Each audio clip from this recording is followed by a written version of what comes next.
O assassinato de 12 crianças e a morte do atirador numa escola municipal de Realengo, no Rio de Janeiro, reacenderam no Congresso as discussões sobre os números da violência no Brasil.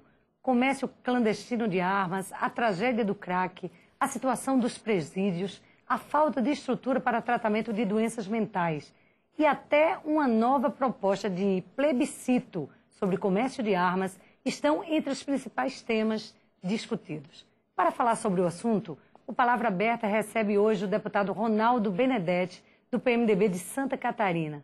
Seja bem-vindo, deputado, ao Palavra Aberta. O senhor que é um especialista nessa área, que já foi secretário de Segurança Pública. Como é que o senhor vê essa proposta do presidente? Na verdade, o presidente Sarney está propondo um plebiscito sobre o comércio de armas no Brasil. Acho que essa é uma matéria vencida. Nós estamos, o Brasil, sempre querendo tratar com paliativos os problemas que são estruturais. O problema da segurança não está em comércio de armas legais, até porque quase ninguém compra armas legalmente no Brasil. Então, você tornar totalmente proibido, você vai levar pessoas honestas que pretendem ter uma arma de forma legal, transformando elas, colocando no mesmo cesto criminosos e más pessoas, com pessoas honestas e que passarão a entrar para o mesmo crime. Então, por isso, sou defensor da lei que está hoje. Ela é muito restritiva, mas existe uma lei possibilitando homens honestos e decentes que pretendem ter uma arma, porque o direito de ter uma arma é um direito da raça humana. Ninguém deve estar condenado à covardia. E pelos dados que a gente vem tendo notícia, o comércio clandestino de armas é que é um grande problema. Esse sim. Como é que se combate esse comércio? Primeiro, esse combate, as armas clandestinas vêm de diversas formas. Elas entram pelas fronteiras brasileiras. Então você tem que ter um controle nas fronteiras ainda muito maior, porque nós temos uma fronteira seca muito grande. As forças da Polícia Federal são insuficientes, e aí todas as forças policiais e de segurança, exército, enfim, deveriam estar integradas nessa questão. Você fazer um controle dessas armas apreendidas legalmente que estão nos fóruns. Muitos casos, eu não tenho de estatística do Brasil, mas tenho do meu estado. Quando eu assumi a Secretaria de Segurança, inúmeros fóruns haviam sido furtadas, popularmente chamando, roubadas aquelas armas, e elas foram disseminadas para as mãos de criminosos e bandidos. E não tem um controle desses dados? Na verdade, não havia, não tem. Você tem um critério para controlar a arma na mão de bons e cidadãos honestos. Você não tem um critério, muitas vezes, para levar depois de tomar deles, até nas próprias forças policiais. Na minha cidade, no meu estado, nós passamos a adotar a questão de depositá-las no Exército ou na Polícia Militar. Aí sim você estará com maiores condições de segurança para essas armas, em cofres e tudo mais. Porque nos fóruns ficavam em prateleiras, agentes terceirizados acabaram se envolvendo pela corrupção e acabaram vendendo essas armas. Praticamente quase a quantidade toda de armas que estavam apreendidas nos fóruns. Então essa é uma realidade. Então nós precisamos controlar o mercado clandestino de armas. Existem no Brasil criminosos que alugam armas para outros criminosos praticar assaltos. Armas pesadas, armas mais leves. Tem armas do Exército. Sim, de outros exércitos, né, de outros países.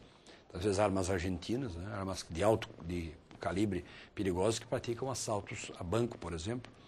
Então esses são os perigos que nós temos em relação ao armamento. Agora, fazer uma lei que proíbe o cidadão honesto, que já é difícil adquirir uma arma, ele achar que isso vai resolver, isso é tapar o sol com a peneira, né? Nós temos que ir para as causas exatamente da criminalidade. Vamos falar sobre o assunto do Rio de Janeiro, no caso do Realengo, né? Esse caso agora da chacina do Rio de Janeiro. Esse caso, o deputado Ronaldo Benedetti, ele tem um aspecto aí especial. Não é a prática do crime no Brasil. Não é. Não é. Isso é um caso excepcionalíssimo do Brasil. É um caso excepcionalismo e de um rapaz que tem nítidos problemas mentais. Inclusive, reacendeu essa discussão sobre a política para tratamento de doenças. Ele iria conseguir essa arma em outro lugar. Se não fosse dentro do Brasil, ele ia dar um jeito de buscar. Não, eu falo aí sobre doença mental, falta de tratamento. E quero entrar. Primeiro, duas questões aí. A questão de doença mental, que é a questão do bullying, que ele provavelmente foi vítima de bullying. Um bullying que é um escárnio, uma gozação, uma humilhação. Uma pessoa que tem problemas, que é diferente. Já é problemática. Ele já tinha problemas, né, na sua própria formação. Mas então um problema de ordem psicológica que as escolas têm que ter sim. Ao invés de um controle detector de metais, ela tem que ter um psicólogo em cada escola avaliando a criança, o adolescente, sobre o seu aspecto, né? Como é que ela se comporta e o que ela pode acontecer com ela, o que ela pode ter reações no futuro. Esse é um aspecto. O outro é a inteligência pela internet, ou seja, as polícias estaduais e a Polícia Federal terão um sistema, como os Estados Unidos já tem para o terrorismo, nós temos um sistema de inteligência de cidadãos. Cada vez que tiver uma palavra-chave na internet, os Estados Unidos têm até para telefone, né? Para o terrorismo eles têm. Então tem todo um sistema de escuta, eles têm um sistema na internet que palavras-chave vêm para um serviço de inteligência e você passa então a analisar aquela pessoa. Como é que ela se comporta, que tipo de intenções ela coloca, porque na internet passam horrores. Esse é um caso que chegou ao extremo, né? Mas aí tem a pedofilia, tem esses malucos, né? Débeis mentais que acabam... Quem vê um livro chamado Enciclopédia do Serial Killer, vai ver como é que funciona a mente dessas pessoas. Um dia eles começam a praticar esses crimes, né? O sequestro de crianças, o desaparecimento de crianças, são questões assim graves na nossa sociedade, que muitas vezes não chama atenção. Mas a inteligência e o trabalho de psicólogos dentro das escolas e depois nas empresas, sendo obrigatório para o acompanhamento dessas pessoas.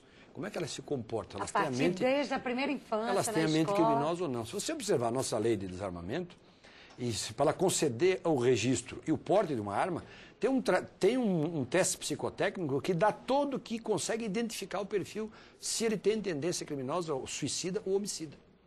Então nós precisamos aplicar o que nós temos na nossa legislação.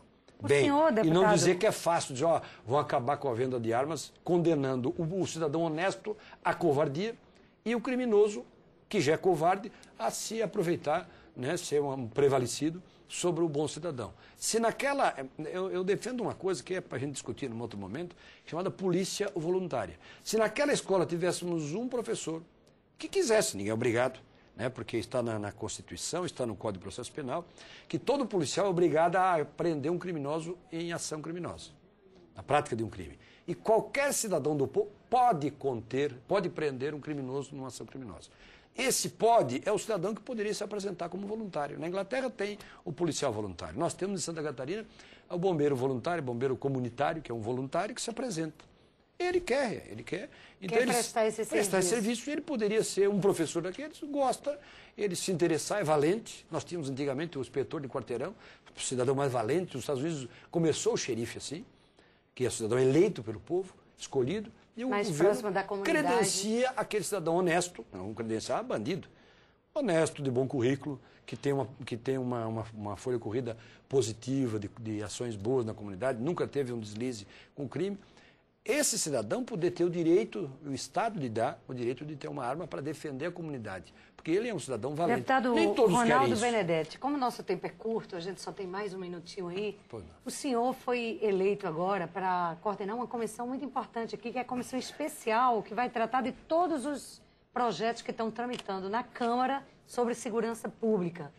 Quais são os próximos passos dessa comissão? Ela já foi instalada? Não, eu fui convidado, indicado pelo líder da minha bancada, Henrique Eduardo Alves, bancada do PMDB, para compor essa comissão como membro titular. E lá estarei à disposição para nós discutirmos as grandes questões e quero evitar que aconteça de nós buscarmos... nós temos que evitar o que é mito e o que é verdade. Tem muito mito, muita lenda urbana nessa questão de segurança, que se faz, às vezes, uma apologia para tentar dizer que aquilo vai resolver tudo. A questão da segurança pública é um complexo de, principalmente, educação, polícia, inteligência, ações sociais, habitações irregulares, como vivem as pessoas, questão do emprego, questão do poder aquisitivo. Então, todas essas questões têm que estar envolvidas junto com polícia e cadeia.